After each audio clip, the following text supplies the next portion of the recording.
गहरे जंगल में एक बूढ़ी गाय थी जिसका नाम गौरी था। गौरी अपने जीवन के आखिरी दिनों को सुकून से बिताना चाहती थी।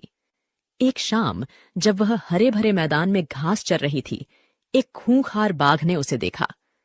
बाघ का नाम तारक था, जो अपनी ताकत पर बहुत घमंड करता था। जैसे ही गौरी ने तारक को अपनी ओर बढ़ते देखा, वह डर के मारे इधर उधर भागने लगी। तारक भी उसका पीछा करने लगा।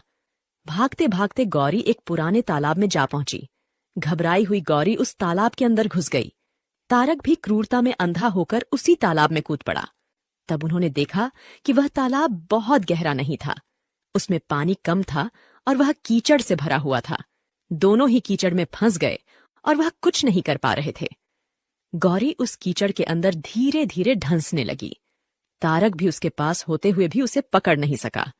वह भी धीरे धीरे कीचड़ के अंदर ढंसने लगा। दोनों ही करीब करीब गले तक उस कीचड़ के अंदर फंस गए। दोनों हिल भी नहीं पा रहे थे। गौरी के निकट होने के बावजूद तारक उसे पकड़ नहीं पा रहा था। गौरी ने शांत भाव से तारक से पूछा, क्या तुम्हारा कोई गुरु या मालिक है? तारक ने गुर्राते हुए कहा, मैं तो जंगल का राजा हूँ, मेरा कोई मालिक नहीं, मैं खुद ही जंगल का मालिक हूँ। लेकिन तुम्हारी उस शक्ति का यहाँ पर क्या उपयोग है? तुम भी तो फंस गई हो और मरने के करीब हो। तुम्हारी भी तो हालत मेरे जैसी ही है। गौरी ने मुस्कुराते हुए कहा, बिल्कुल नहीं। मेरा मालिक जब शाम को घर आएगा और मुझे वहां पर नहीं पाएगा, तो वह ढूंढते हुए यहाँ जरूर आएगा और मुझे इस कीचड़ से निकालकर अपने घर ले जाएगा। तुम्हें कौन ले जाएगा? थोड़ी ही देर में सच में ही एक आदमी उसे गौरी को ढूंढते हुए वहां आया और गौरी को कीचड़ से निकालकर अपने घर ले गया।